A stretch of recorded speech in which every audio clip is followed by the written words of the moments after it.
Taylor scored that touchdown. He gave me a high five. Hey, everybody. Welcome to the Arkansas Football Report with Otis Kirk. Special guest tonight, Jerry Meadows. I'm Jason. Y'all take care. Hope you all are taking care after all that snow we just got done dealing with. And it is Thursday, January 9th, 2025, and welcome to the Arkansas Football Report with Otis Kirk. And like I said, special guest Jerry Meadows. Thank you to Torchys and locations in Rogers and Fayetteville for all of their hospitality that they show us each week. You can also click on the like and subscribe button to follow us on Hogville YouTube channel, or you can watch us live on the hogville.net live site as well under the live tab. And you can watch past shows with Otis, Dudley, Kevin, and Marshall. Special thank you to Carbless Cocktails, where you can try any of their 9 different flavors Carbless has to offer. They are 0 sugar, 0 carbs, and 100 calories. They offer 8 different vodka flavors and also 1 tequila margarita flavor as well.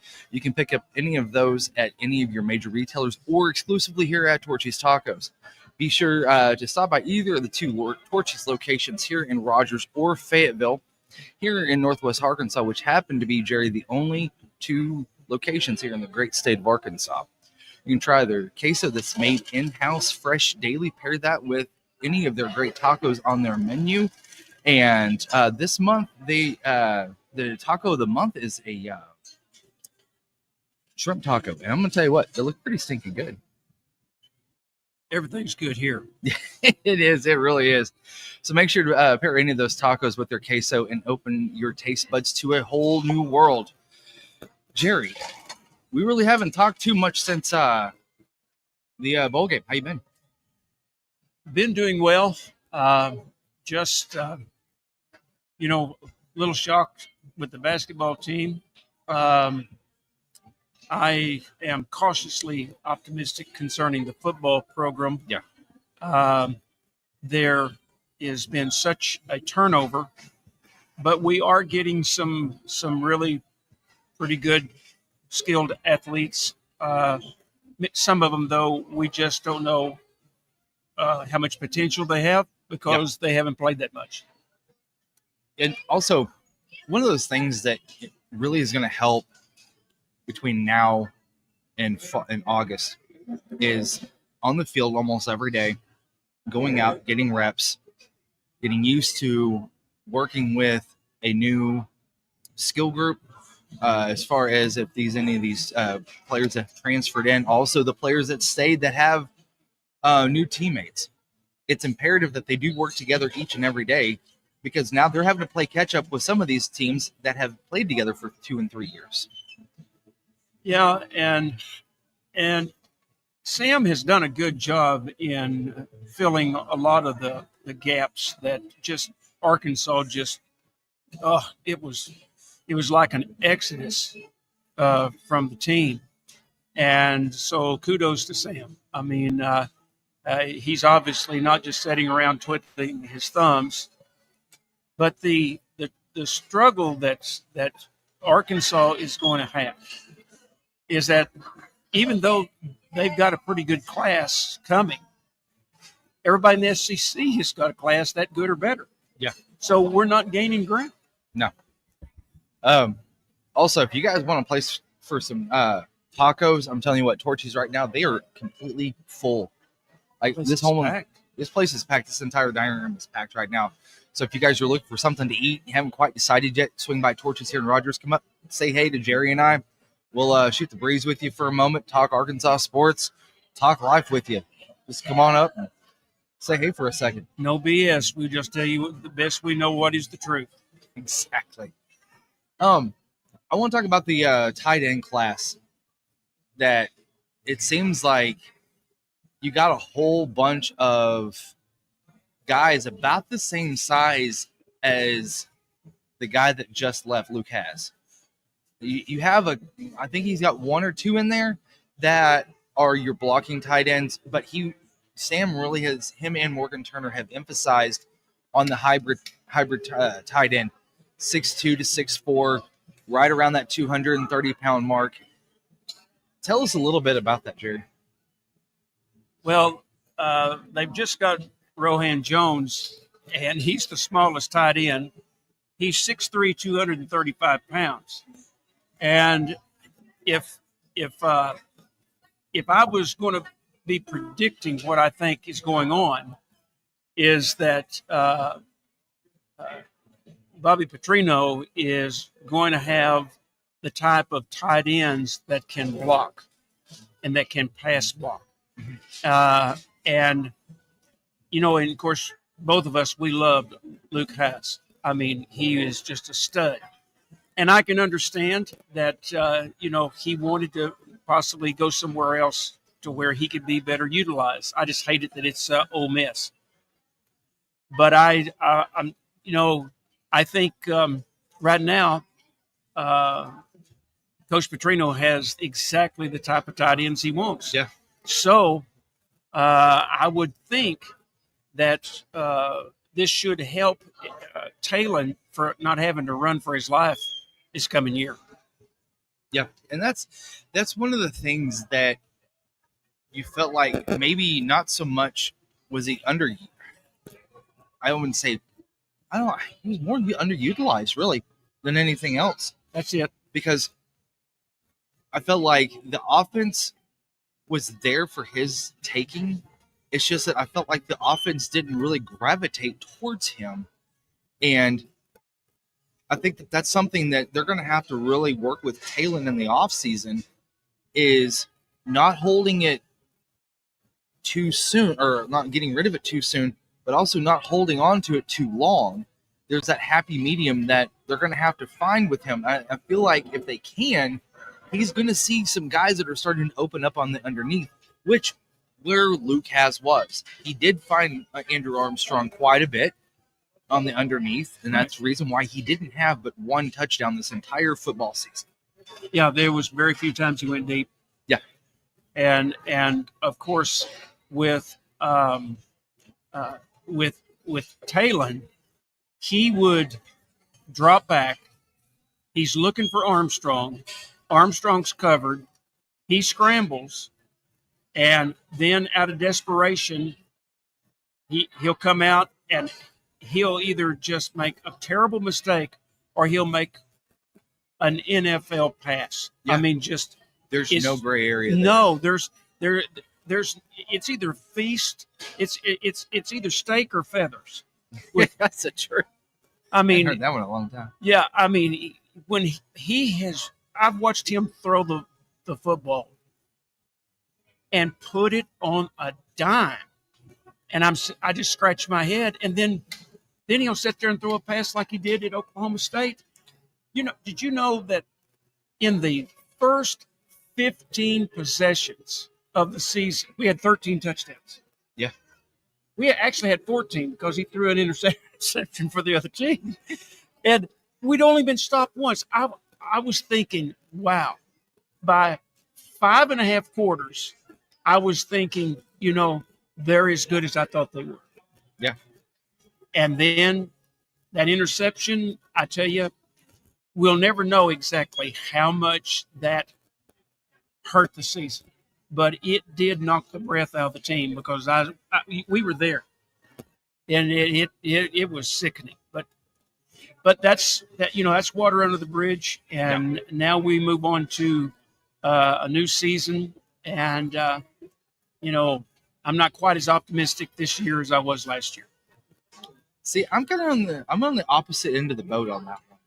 The only reason why is because you've got Notre Dame that's coming into Fayetteville. I understand that they're in the national championship. We'll talk about that here in just a few. It's the amount of players that they're going to lose, not only to the NFL, but to the portal as well. You know that Ty Washington has joined that team. Right. Another small presence of Razorback lore there going back and forth between both those teams. But you know that they're going to lose quite a bit. I don't know. Is Riley Leonard a fifth-year senior? I think so. I think he is. I think this is it for him. So you've got a new quarterback, which we saw a little bit of in the CFP whenever Riley Leonard got hurt last game.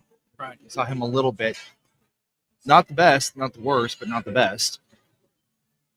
That might be who Arkansas is looking at next year whenever they roll into town. There's a lot of holes that Marcus Freeman's going to have to fill. But at the same time, you've also got Lane Kiffin. You don't know what. Basically, there's a shuttle between Oxford and Fayetteville. That's going to be a really heated game. Well, it's getting where it feels like Arkansas is a farm club for Ole Miss. It just,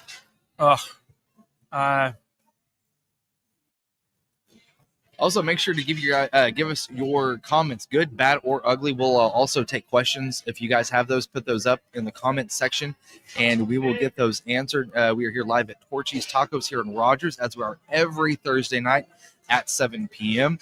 I want to thank them for all of their great hospitality they show us each week, and also to Carbless Cocktails for all of, zero sugar, 0 calories, zero sugar, 0 carbs, and 100 calories. I'm going to tell you what. If you're looking for a seltzer, that's a pretty tasty one. I've had those before. I want to kind of turn the page for just a second because I know we were talking about the tight ends. Last week, Nick Perry from the Seattle Seahawks was hired as the new defense or the secondaries coach coming from Seattle. I think that Sam liked the fact that he has some NFL feel because if you look at it for a second, I'm on blank today. I blank every Thursday, I swear. Well, you got some NFL feel on the defensive side. I feel like you're kind of bolstering it at this point. We know last year that when Kiffin came to Fayetteville, it looked like a video game. It was. I mean, just throwing 60-yard touchdown passes, it was insane. And I think that, I haven't got to talk to Sam about this, but you need defensive backs that have the potential to play in the NFL. Well, if you hire, a cornerback coach that's got NFL experience, that may cause some of these really good cornerbacks to turn their head toward Arkansas. Yeah. And suddenly what you've done is you've been able to shore up the weakness of the defense on the secondary. And by getting some star cornerbacks that you wouldn't normally get. That's you don't go out there and look for a diamond in the rough. If you can get the diamond and just polish it up and kind of, put it on lathe. Put it in a new setting. It's going to hit. Yep. And I think that's what Sam has tried to do with not only with the tight ends, but now possibly with the cornerback because you have AJ Green, He's walking on. Right. He's coming over from Oklahoma State, which I thought he was at Tulsa. Turns out that didn't work out in the spring for him when he transferred, then transferred to Oklahoma State, played for them, got hurt, came back over here. Right. Kind of like what Vito Calvaruso did a couple years ago with Wisconsin. Yeah. But I do believe that, these cornerbacks, they know if they come to Arkansas, if they believe they're really good, they know that they can immediately contribute. Yeah. But if they go to Alabama or they go to Georgia, they're set in a year. They're going to be set in a year or two. Yeah. But right now they can plug and play. So I think it's I can see the reasoning behind it. I'm hopeful that in the spring portal that we'll see what Sam is able to the type of cornerbacks he can sign, because I know he's looking at them. Yeah, and I foresee maybe 2 that they try to pull out of the portal. I wouldn't be surprised if 3. 3. Yep. So speaking of portal, it's going to be kind of hit and miss for Ohio State and Notre Dame coming up Monday night. Quite because I've already seen where there's a couple of players that have already dropped from Notre Dame that have went into the portal before the national championship even started, which is Monday night, this coming Monday at 6:30 on ESPN. And you can see that also in the crawl down there. I find it interesting that the 7 and the 8 seed made it through the gauntlet. I understand that 1 through 4 basically went and tucked tail and went upside down on everybody. Yep. But I really feel like that the 2 best teams, not only because they're hot, I think that the 2 best teams this entire season are playing on Monday night. I do. I believe that we are getting the 2 best teams right now. My prediction is leaning toward Ohio State. They are just Chip Kelly has just he's turned that offense loose, and it's made a difference in the way that Ohio State approaches the game. I mean, they're going to score. They know as soon as they get the ball, they're going to score. Yeah, and that that's Chip Kelly. He's a good coach. He is, and that's another thing too. He understood that the writing was on the wall at UCLA. Yeah, he got out of there as fast as he could because he knew that UCLA was going to be coming into the Big 12 or the Big 10 anyway, and his days were numbered at UCLA if that was the case, because they needed a big splash. They wanted somebody that could handle the load of a Big 12 or Big 10 schedule, and he knew that they were not going to ride with him. So he said, you know what, I'm just going to quit instead, and I'm going to go over with probably the most high-powered offense that entire conference has. I would think if I was Chip Kelly and I was in that situation, knowing that if I stayed at UCLA, it was not going to increase my stock. So why not go to Ohio State and just redefine myself? Yeah. And suddenly he becomes, the most desirable pick for a head coach, and literally he'll be at the point to where he can just really choose where he wants to go, and you can't blame him for that. No. And besides that, playing at Ohio State, those people, they are some of the most rabid fans you will ever meet, and so I'm happy, that really college football is really going to get to see the 2 best teams that are playing right now in college. Yeah, no doubt about it. What I think too, and I know that I've emphasized it before, because the quarterback touches the ball on every single down, just about 99.999% of the time. Mm-hmm. The game is going to be down to execution on what Riley Leonard is able to do against that Ohio State defense. You saw what they did against Tennessee. I mean, Nico Imaleva, he was completely shell shocked after that first drive. And it was lights out. And then you saw what they did against Texas. And Texas, don't get me wrong, Texas is good. They are fundamentally sound, probably one of the most fundamentally sound defensive teams in the entire nation. And it took a scoop and score to really kind of spread that lead out there at the very end. Mm-hmm. But they were still able to execute against probably the best defense in college football points-wise. Now, Marcus Freeman has got to come up with a plan to devise against Will Howard, Quinshon Judkins, and that high-powered offense. They have got to come out with a new look that nobody has ever seen this entire season to at least get somewhat of an upper hand. Would you think that Will Howard may be the most underrated quarterback in college? You think Kansas State's crying right now too? Boy. Ooh, son. Yeah. I mean, the guy is he's just cool. He's calm. Yeah. He's got, he doesn't panic, and he's got a great release on the ball, and he's accurate. And it's just, I'm still stunned that Northern Illinois could beat Notre Dame. That right there, I'm telling you, that one still baffles a lot of people.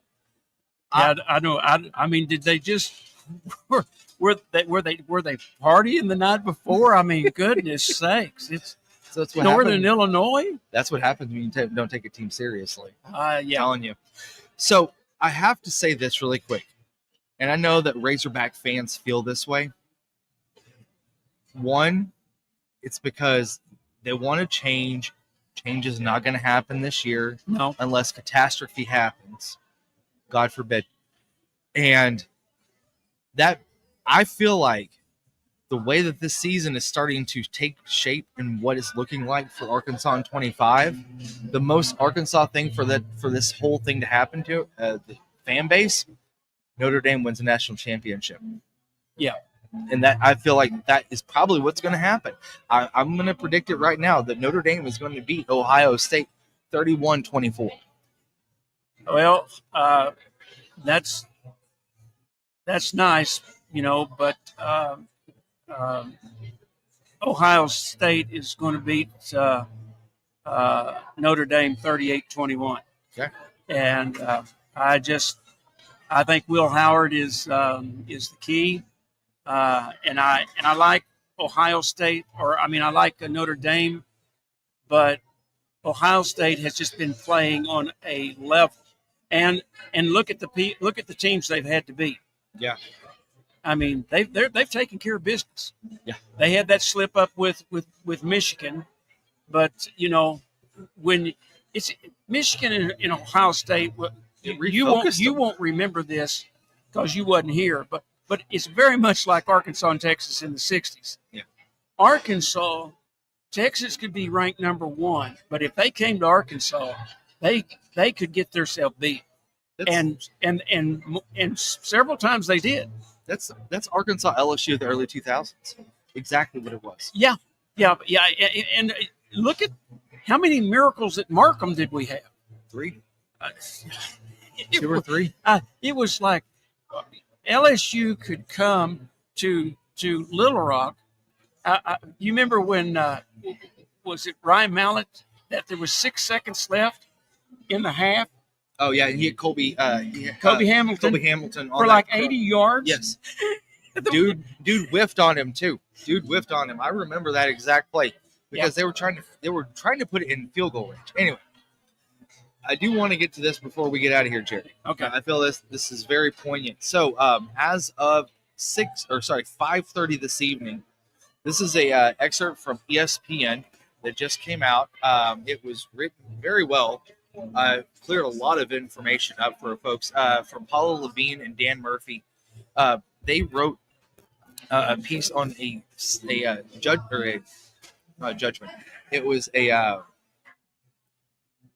direction that came down from the NCAA on how revenue sharing is going to be distributed once it hits this summer. I'm going to go ahead and pull this up really quick. Okay. When a school provides athletic financial assistance in forms other than scholarships or grants, including compensation for the use of a student's NIL. Such assistance must also be made proportionally available to male and female athletes, the memo said. That right there tells me that they're going to treat this across the board even. We've talked about this. You and I talked about this on the way to the Liberty Bowl. Mm-hmm.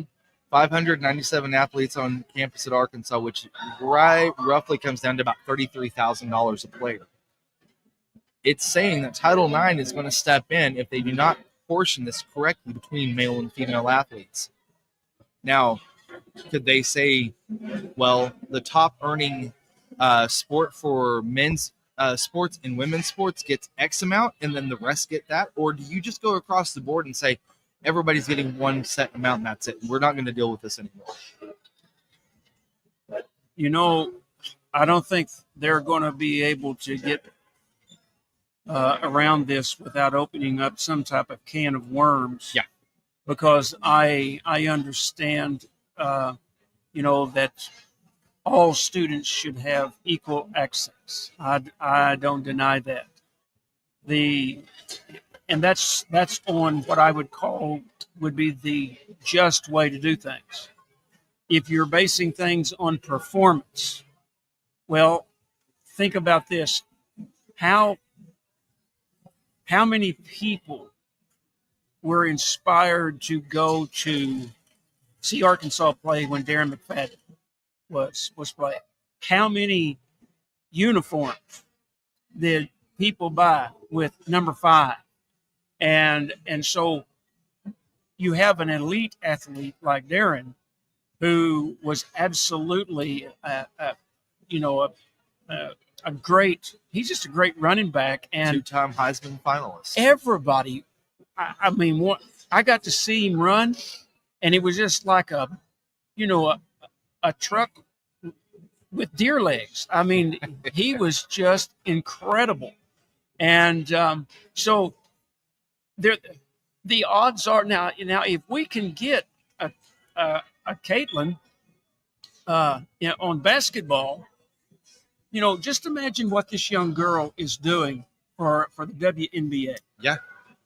Caitlin has everywhere she goes, they fill the stadium everywhere, every arena, and that's what I hope. I just I'm just amazed at that young lady. She is such an incredible basketball player. In my best day, and I used to play some pretty good ball, I couldn't hold it like that girl. She'd eat my lunch.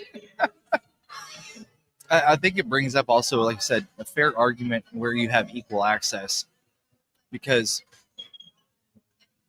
you have representatives on campus that advocate for Title IX, work in an office that makes sure that everything is kosher. Right. But whatever they decide to do, it's going to have to be applied to every university, that if they're going to split everything, like equally, like you said, we have like 500 and some odd students. Yep, 597. So just to do round figures, if you get you got almost 600 students and you got a $600,000 pot, so you've got 10,000 to each student. Is that the fairest way to do it? What that would do is it would eliminate some of these schools offering players ridiculous amounts of money, because it would not be legal. Yeah. And now, is that the way it should be? Look, that's beyond my pay scale. But I do believe that if we are talking about our kids, then they ought to be treated all equally, male or female. Yep. And I don't think that that's a conversation that Hunter Yurachek wants to have at the end of the day, in trying to say, okay, yeah, well, we're going to give Title IX money also, but Football is getting 70% of this rev share. And by the way, baseball is not going to get as much. Baseball is going to get just as much as women's tennis. How can you justify that? You can't. No. And that's where I think that at the end of the day, I really felt like the NCAA should have put this out there that however this is split, it needs to be split evenly among or with each school. So say for whatever Arkansas is doing, Oregon's doing, IUPUI is doing, or whatever happens with the rev share, each school has got to follow the same directive. I felt like this was a chance for the NCAA to take a little bit of control back and say, okay, we've been losing a hell of a lot, and this is the one time that we're going to finally start to make things right. They could have gotten on the forefront of this, and they haven't. No. And look what it's turned into. It's a shit show. That's what it is. Well, it's like farmers at a stock market bidding on cows. Yeah. I mean, it's just whoever's got the most money that whenever the best cow or the best bull comes available. It's ridiculous. But, because when it's all said and done, this is a game that you and I, we love to play. And we played just as hard in the backyard as we did at the stadium. Yeah. I mean, I remember catching passes, jumping into the air, landing on the ball, as I was parallel to the ground and knocking the breath out of myself, and I was in my cousin's backyard. So, I mean, it's just we've lost the joy of the game of football because we've made it a business, and I don't think you can gather up the spilt milk. I mean, it is what it is now. It is. I don't think we're gonna have paper towels for it. No, we don't. No, we don't. No, we don't. Well, everybody, thank you for joining us this evening here at Torchys Tacos here in Rogers, as we are live every Thursday night at 7 p.m. I'll have a different guest with me next Thursday. I'll announce that here in the next few days. Try to give everybody a little bit of a chance to come on here and come eat some free tacos, talk some sports, talk some Razorback sports, and enjoy ourselves. Have a good time. Absolutely. Well, everybody, thank you for joining us again tonight here at Rogers Torchys Tacos location. And you can find them here in Rogers or in Fayetteville. And also thank you to Carbless Cocktails. 0 sugar, 0 carbs, 100 calories. For Jerry, I'm Jason. Take care and go Hogs. Y'all, it's time for some damn good tacos in college football. We're excited to announce our title sponsor, Torchys Tacos, for the Arkansas Football Report with Otis Kirk, and the new addition to the Hogville.net family, the Arkansas pregame show starring former Hog running back Marshall Foreman, hosted by Jason Pattison. If you're looking for a place to unwind and call the Hogs, Torchys is the place. Torchys' location on MLK in Fayetteville is the proud host of the Arkansas pregame show, and it will air 2 hours prior to kickoff of each Fayetteville home game. The Arkansas Football Report airs every Thursday at 7 p.m. in Rogers. Check out the full-service bar on the patio or in the restaurant while you cheer Arkansas on to victory. Torchys has you covered with the daily drink specials or the taco of the month with their queso that's made in-house fresh daily. Torchys has 2 convenient locations in Northwest Arkansas, which happen to be the only 2 locations here in the great state of Arkansas. They have you covered for some damn good tacos, and go Hogs.